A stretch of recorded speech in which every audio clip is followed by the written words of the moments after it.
Well, it's really good to be together this morning. It's good to be together with those of you here in the building, as well as those of you who are worshiping with us online. One of the things that we have done over the last 18 months, we have worked really hard at making sure that we're aware of the folks who are worshiping with us online. We're going to continue that this morning. We're going to make it personal this morning, though.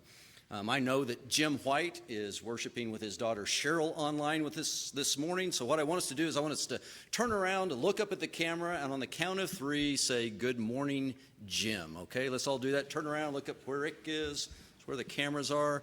Here we go. On the count of three. 1, 2, 3. Good morning, Cheryl. Right. And Cheryl, yes, we don't want to forget Cheryl. All right, we're continuing in our Red Letter Sermon series this morning. And this morning we're going to talk about some shocking language. You know, it's always shocking when something completely unexpected and out of character comes out of someone's mouth, isn't it? And I don't know that I've ever been as shocked as I was the first time that one of my children looked me straight in the eye and with great emotion and conviction said, "Daddy, I hate you." Hate you. Had those words really come out of the mouth of my child? I hate you. I mean, hate was a 4-letter word in our house. We didn't even say that we hated broccoli. We said we disliked broccoli, or maybe that we would prefer French fries. So just hearing the word hate coming out of the mouth of my 6-year-old son was shocking. But even more disturbing was the thought that this child on whom I had lavished my affection, this child who possessed my very heart, could feel that way about me. "Daddy, I hate you." Now we know that 6-year-olds don't really hate us. In fact, at that age, they don't really understand the meaning and the implications of using that kind of language, that hate language. But what 6-year-olds do understand is they understand that the word hate has power. It has the power to hurt. It has the power to shock. And even though I knew that my son loved me, it still hurt to hear that shocking language coming out of his mouth. "Daddy, I hate you." And today we're going to hear shocking hate language coming out of the mouth of Jesus. We're going to hear Jesus say that we have to hate our daddies. Let's see what Jesus said. Luke chapter 14, beginning in verse 25. We read that large crowds were traveling with Jesus, and turning to them, he said, "If anyone comes to me and does not hate father and mother, wife and children, brothers and sisters, yes, even their own life, such a person cannot be my disciple." Anyone who does not hate father and mother, wife and children, brothers and sisters, cannot be my disciple. I want you to imagine for just a minute being someone in that crowd. So why are you there? Why are you traveling with Jesus? Well, you're there because Jesus is clearly different, right? Jesus has a presence about him. He has an authority about him. Jesus isn't like any religious leader you have ever seen or heard. No, instead, Jesus is like the religious leaders that you've only heard about. He's like Elijah. He's like Elisha. He's like the prophets from the good old days. And Jesus is healing the sick, and he's welcoming sinners, and he's calling out hypocrites, and he's feeding crowds, and he's offering peace and hope and easy burdens and light yokes. That's why you're traveling with Jesus. I mean, if someone like that is around, how could you possibly stay away? You can't wait to see what he's going to do next. You can't wait to hear what he's going to say next. You're hanging on every word that comes out of his mouth. So imagine your shock when he turns to the crowd and says, "If anyone comes to me and does not hate father and mother, wife and children, brothers and sisters, yes, even their own life, such a person cannot be my disciple. Now, wait a minute. I mean, isn't this the man who told us we should love our neighbors as ourselves? Isn't he the same one who said, as I have loved you, so you must love one another? Isn't he the one who shocked us just last week by saying, you have heard that it was said, love your neighbor and hate your enemy, but I tell you, love your enemies and pray for those who persecute you.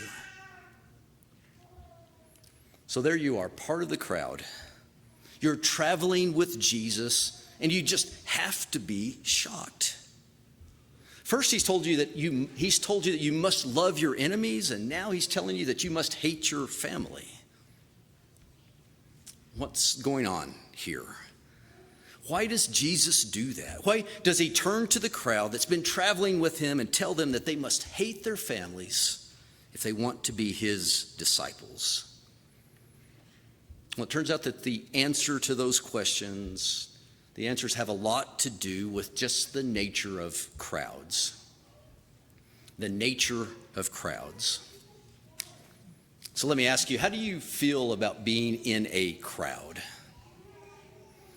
Me personally, I'm not that crazy about crowds. I'd rather be alone on top of a mountain in a remote wilderness area all by myself than be in the middle of a crowd. But one thing I've learned to appreciate about crowds is anonymity. I've learned to appreciate the fact that you can be anonymous when you're in a crowd.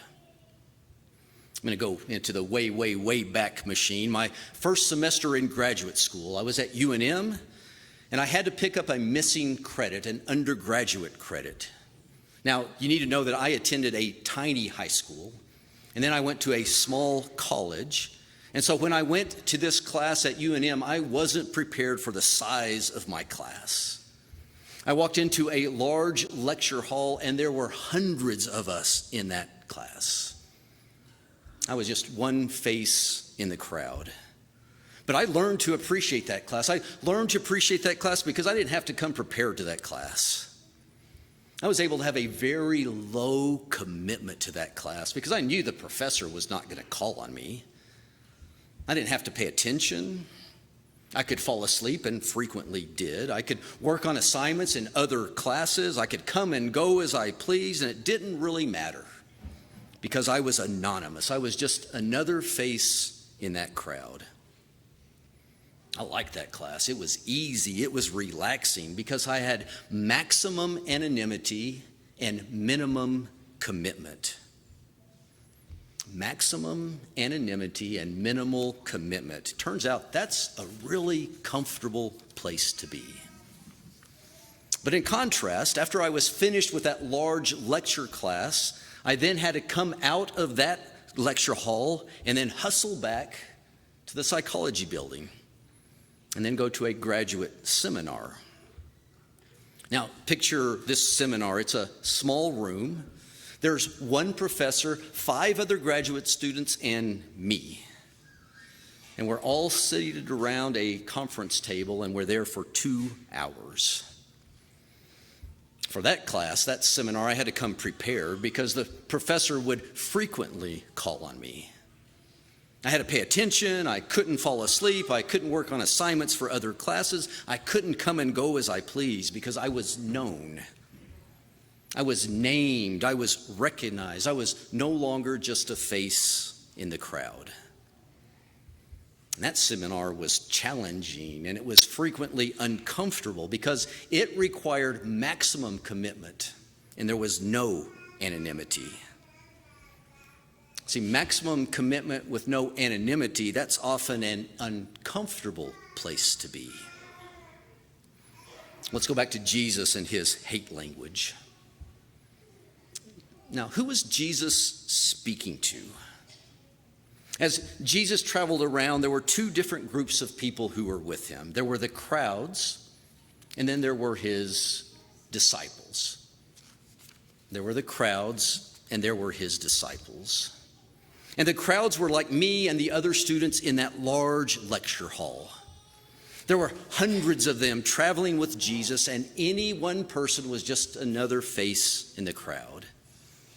And as part of the crowd, they're able to have a very low level of commitment. They didn't have to always pay attention. They could fall asleep. They could come and go as they pleased, and it didn't really matter because they were anonymous. Just another face in the crowd. So as just another face in the crowd, they had maximum anonymity and minimal responsibility. And that's the group that Jesus is speaking to here. He's speaking to those anonymous faces in the crowd. And why does he use this hate language?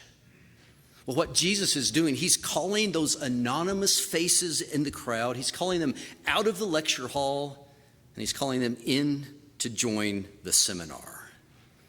He's calling them out of the crowd, and he's inviting them to become disciples. He's inviting them to come and be known. He's inviting them to come and be named. He's inviting them to come and be recognized. He's inviting them to come and no longer be just a face in the crowd. And it turns out that's a challenging call. See, being part of the crowd, having maximum anonymity and minimal commitment, that's a very comfortable place to be. And Jesus is inviting them out of that comfort zone and into a very uncomfortable place. A place with maximum commitment and no anonymity. He's calling them out of the comfort of the crowd and into the uncomfortable life of a disciple. And it's hard when you're called out of comfort.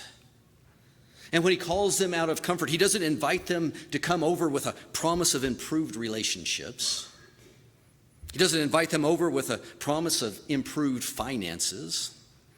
He doesn't invite them over with a promise of improved popularity. Instead, he invites them over with a warning. And it's a warning about counting the cost. See, it turns out that with Jesus, leaving the comfort of the crowd comes at a cost. I want you to listen to Jesus' full invitation. Back to Luke chapter 14. We'll pick up again in verse 25. So those large crowds are traveling with Jesus, and he turns to them and he says, "If anyone comes to me and does not hate father and mother, wife and children, brothers and sisters, yes, even their own life, such a person cannot be my disciple. And whoever does not carry their cross and follow me cannot be my disciple." Suppose one of you wants to build a tower. Won't you first sit down and estimate the cost and see if you have enough money to complete it? For if you lay the foundation and are not able to finish it, everyone who sees it will ridicule you, saying, "This person began to build it and wasn't able to finish." Or suppose a king is about to go to war against another king. Won't he first sit down and consider whether he is able with 10,000 men to oppose the one who's coming against him with 20,000? And if he's not able, he will send a delegation while the other is still a long way off and will ask for terms of peace. Now listen to this. In the same way, those of you who do not give up everything you have cannot be my disciples. If you don't hate your family, if you don't hate your own life, if you don't pick up your cross, if you don't give up everything you have, you cannot be my disciples. You know, almost every day I get emails from one or more so-called church growth experts.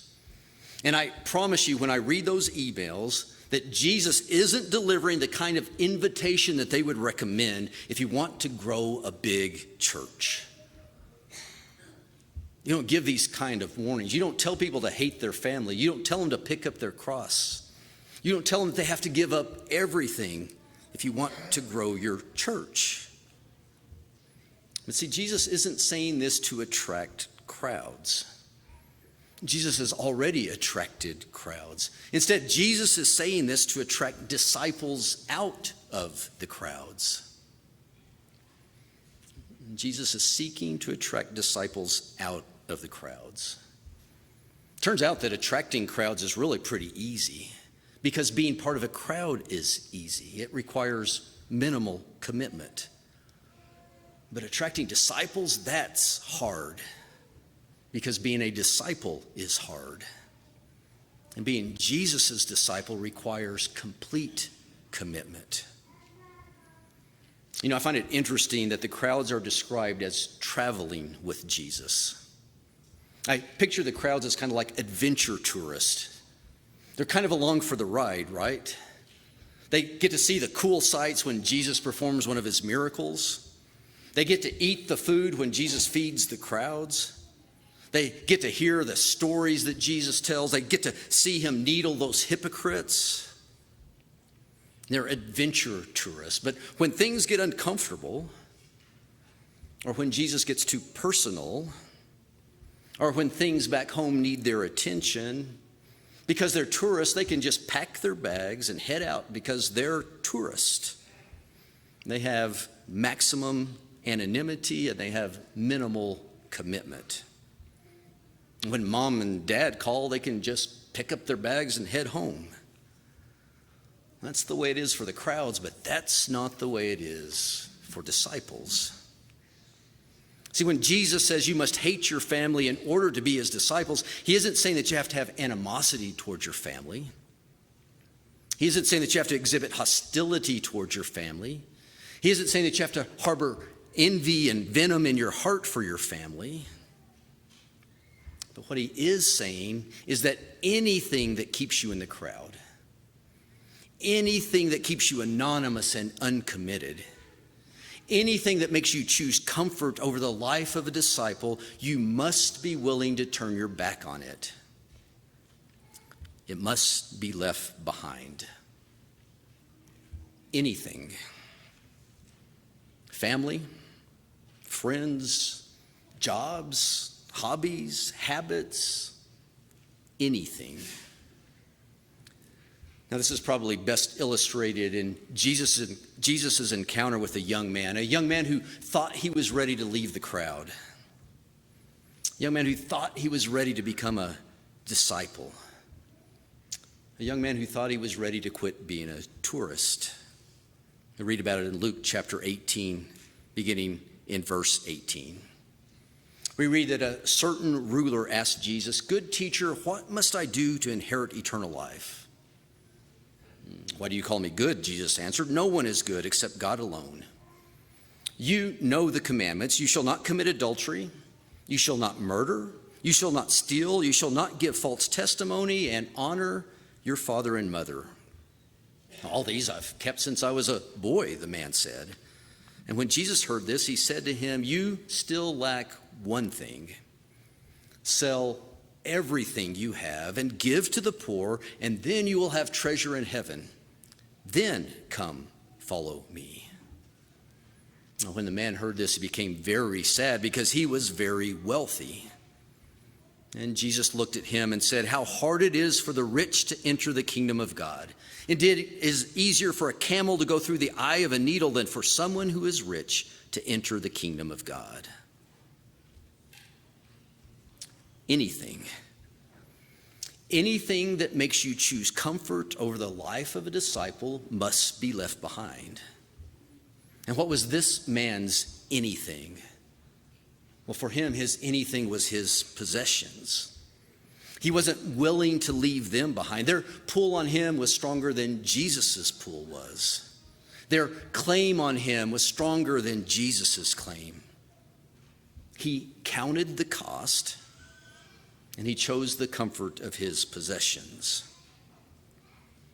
So because he didn't use Jesus' language, because he didn't hate his possessions, the young man went back to the crowd. He went back to being a tourist. So let me ask you, what's wrong with being part of the crowd? What's wrong with being a Jesus tourist? Well, nothing initially. Jesus welcomed the crowds. Jesus welcomed the tourist. He was glad to have them traveling along with him. But he welcomed the crowds with every intention of inviting them to count the cost, turn away from anything that was holding them back, and becoming a fully committed disciple.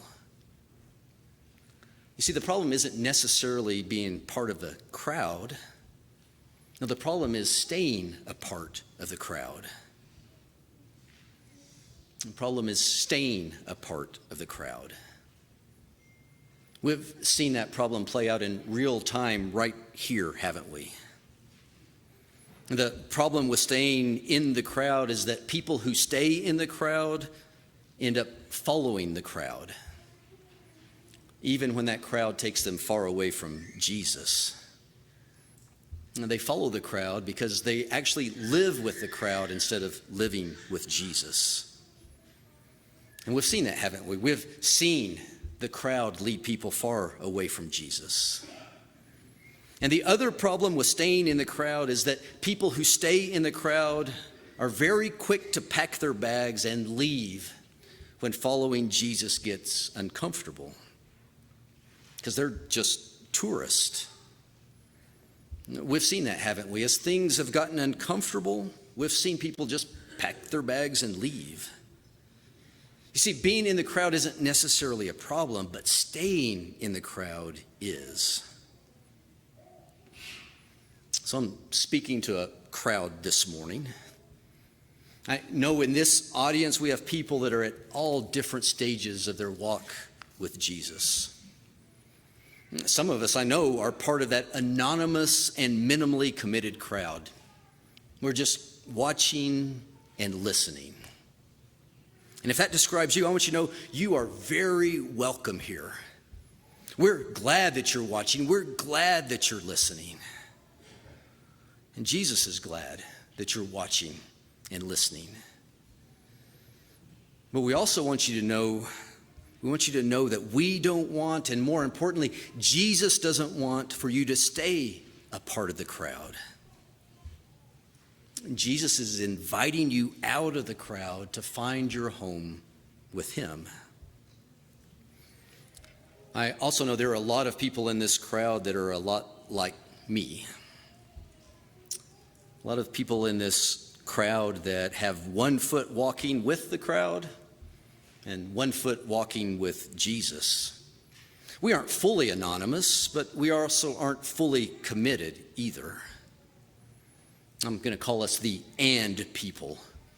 We're trying to live with the crowd and live with Jesus. And if that describes you, if you're part of that group, I also want you to know you are welcome here. But I also want you to know that we don't want, and more importantly, Jesus doesn't want us to stay and people. Well, Jesus is inviting us out of the crowd. Take one foot out of the crowd and take one step closer to him. And finally, I know that there are people in this audience who have fully left the crowd behind. They're fully committed. Nothing could ever pull them away. And if you're part of that group, man, we're happy you're here. We're happy that you're here because the rest of us need you. We need you to show us the way.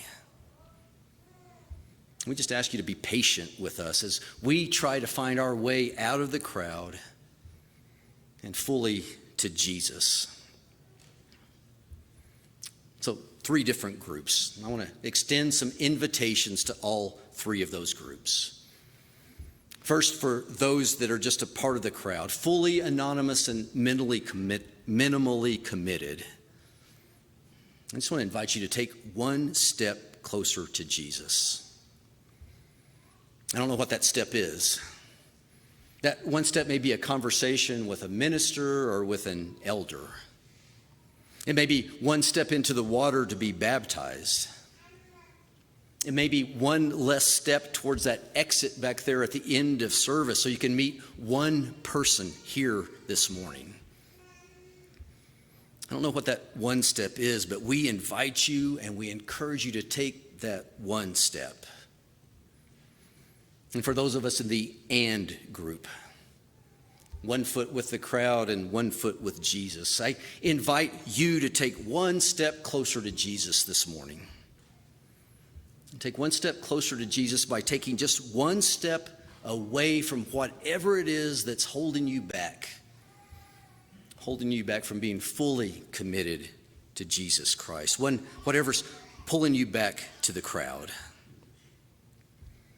And finally, to that fully committed group, my invitation for you is simple. I invite you to put a smile on your face and just reach out a helping hand to the rest of us who are trying to take that one step closer to Jesus. Just one step. If you're ready to take your one step, we want you to know that we want to help. But we have to know that you want to take the step before we can help. There's some things you can do. You'll find one of these green cards in front of you. You can use this to request prayers. You can use this to request a conversation with elders or with a minister. You can use this to request baptism. And just fill it out with your request and drop it in one of those green boxes on your way out, and we'll contact you right away so that we can help. If you're watching online, if you look down below the YouTube live stream, you'll see a link there. If you'll click on that link, that'll take you to a prayer request stage. You can request whatever you want. That will come to me, and we'll reach out and we'll contact you right away to help you in any way that you need help. Or if you're here in the building and you simply are willing to walk to the front while we sing a song and let us know what your one step is and how we can help, we invite you to do that as well this morning.